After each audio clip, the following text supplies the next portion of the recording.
Welcome to Media Melanie Talks TV. You guessed it, I'm your host, Media Melanie, and today I'm here to talk about a TV trend, the limited series. Now, a limited series or a mini-series is a TV show that has a predetermined number of episodes that tell a complete story. It's typically written intentionally with a very concise beginning, middle, and end with no cliffhangers. Sometimes these can feel like a long movie, which does give creators a chance to explore stories for longer durations without the confines and the limitations of a 2-hour feature film. Now, Presumed Innocent on Apple TV Plus is a really great example of that, especially given it was based off of a movie and it felt like a long movie. But before we get into specific series, I just wanted to also differentiate between the terms limited and miniseries. They can be used interchangeably. However, there is a slight difference.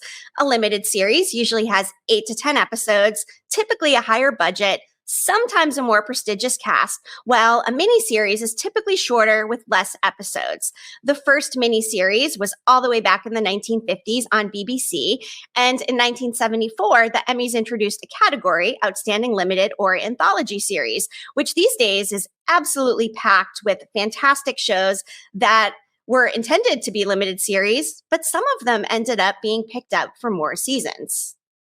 The requirement for the Emmys for a limited series is that there are at least 2 or more episodes and the total running time must be at least 150 minutes. I do think the pandemic had a big shift in terms of more and more limited series. More viewers are binging things, again, going along with that whole format of it feeling more like a movie versus a weekly episodic television series. Many of these limited series end up getting picked up and some become an anthology, though not all. There can definitely be a quality decline when continuing a series without the source material it was based on, especially for those adapted from novels or a prior movie, and relying on the same level of success for a first season that earned it the renewal can be especially daunting with the sophomore slump. Now, many of these series, as I mentioned, do get picked up as an anthology where they may use some of the cast members in a different capacity, a whole different story for the second season, or like some shows such as White Lotus, they bring the same character back just in a different setting with a different cast and different location. Some shows that were originally intended as limited series but did get extended include the aforementioned Presumed Innocent, the most watched drama on Apple TV Plus, which is surely why it earned a second season. Recently, we did learn that Peter Sarsgaard will not be part of season 2. He's a 1-season guy, which is fine. Although I will say I really love Tommy Malta's character, and I'm interested to see how the show continues. Now, it's possible that Presumed Innocent will use Scott Turo's book that came after Presumed Innocent, which is called Burden of Proof. So they do have the opportunity of maybe carrying over 1 or 2 characters, or perhaps starting fresh with a whole new cast, a whole new story, but a similar look and feel with David E. Kelley at the helm. Mr. and Mrs. Smith on Prime Video, which is actually nominated for an Emmy in the drama category now, not the limited series category, got picked up for a second season. However, Donald Glover and Maya Erskine will not be back. So will they pick up with a whole new story, whole new cast, whole new spies? Probably. It does seem they're going that direction. Your Honor is another one. It was intended as a limited series, but Your Honor was met with high success. It's got Bryan Cranston, and that is why it got picked up for a second season. Bad Sisters on Apple TV Plus, that's another one. Love that show, by the way. The Watcher on Netflix, very popular, getting a second season. The Flight Attendant with Kaley Cuoco on HBO was also intended as a limited series, and really that one should have left it alone because the second season I couldn't even get through. Loved the first season, and I do think this is an example of a series that should have just left it at the 1 season and rode off of that success. Drops of God on Apple TV Plus was also intended as a limited series. I loved that show, and it was based on a Japanese manga. It is getting a second season, though, which is strange because I felt like it was a complete story, and I really don't know where it's going to go, so we'll see. Big Little Lies on HBO is another one. Of course, that one is based on a novel as well. 13 Reasons Why on Netflix also got subsequent seasons when intended as a limited series. Now, that's another one where I think they probably could have just left it at season 1. In terms of limited series that turned into anthologies, Fargo, it started as a 10-episode limited series on FX and Hulu, and now we know it has a different story each season. We've got Beef, which is turning into an anthology series on Netflix, meant as a standalone season, but was met with such acclaim that second season. Here we go. White Lotus, as I mentioned, season 3 is coming. That show has had lots of acclaim, and they keep adding just phenomenal cast members each season. I think for me, Walton Goggins coming up in season 3 is going to be a real highlight. Shogun, which I have not watched yet, did tell a complete story of the source material, the novel by James Clavell. This one is on FX and Hulu. And of course, this is one of the biggest series. They are continuing Shogun. It is fascinating to see how the shows are continued, if they keep the same formula, if they move into an anthology format, or if they create new stories for characters whose arcs are oftentimes resolved in the first season. Some of my favorite recent limited series that were not picked up and really worked well as a one-season true limited series: Lessons in Chemistry on Apple TV+, also Emmy nominated; Baby Reindeer on Netflix, Emmy nominated; Ripley on Netflix, Emmy nominated; One Day on Netflix. This one actually had 14 episodes, which is a very robust run. And it told such a wonderful story in the first and only season. This one was also based on a 2012 movie starring Anne Hathaway, probably one of my favorites. And if I'm picking between these in terms of the winner for limited series for the 2024 Emmys, honestly, I think it'll be Baby Reindeer because it's had so much attention in the media. But I kind of hope that Lessons in Chemistry gets it.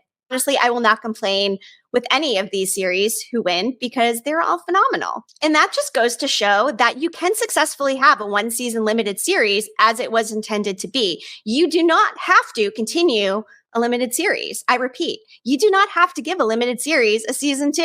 Now, I'd like to know, as a viewer, do you prefer a limited series or do you gravitate more towards established shows or new ones that are actually intended to be serialized and run for more than a single season? I'm at the point now where I'm all in on most all limited series. It's a limited commitment, and I'll watch at least the first episode and see if I like it or not. And then also I won't feel bad if I don't continue it because I know there's really not that much more to it. Unless it does get picked up, I hear it's good. You know what? Then maybe I'll go back to it, give it a watch, and then I'll see if the second season earns my viewership. A recent example for me is The Lady in the Lake on Apple TV Plus with Natalie Portman. I love Natalie Portman, but you know what? I just couldn't watch. There's so much going on, so I let it go. I would imagine that probably will not get a second season, but who knows? I could be wrong. The Veil on Hulu is another one starring Elizabeth Moss, who I love from Mad Men and Handmaid's Tale.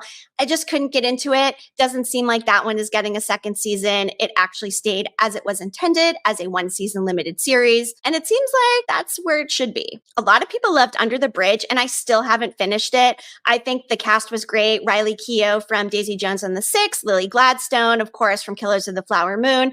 But I don't know, something about it fell flat. I will go back and finish it because I do appreciate the story and the cast, but it just wasn't one of my favorites, and that's okay. And that's the best part about a limited or a mini series, is that it is not a big commitment. You don't have to say, oh my goodness, there's a daunting 3 seasons of this show that I'm going to have to watch.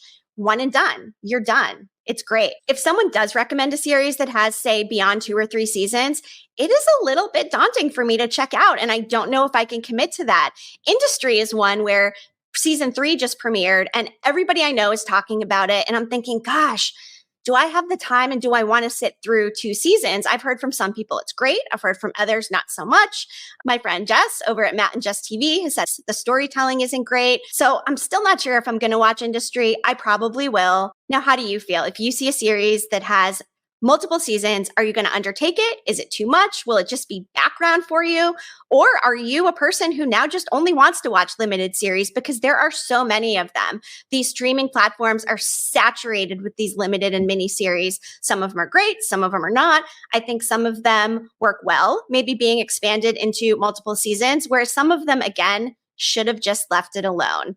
So I'm interested to see how the trend of limited series continue. Will they keep busting these out and then renewing them once they're acclaimed?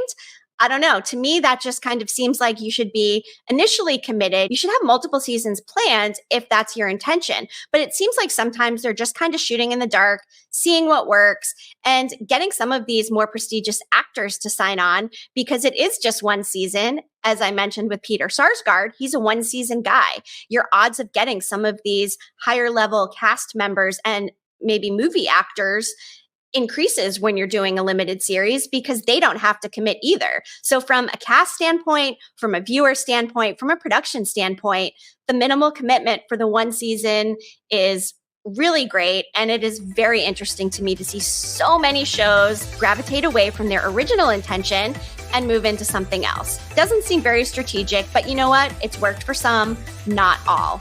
I would love for you to comment on this trend. Tell me, how do you feel about limited series? What's your favorite limited series? Who do you think is going to win at the Emmys this year in the limited series or anthology category? I want to know. Be sure to hit that subscribe button, like this video, and I will be back with more content soon. Thank you for watching. Media Melanie, clicking off.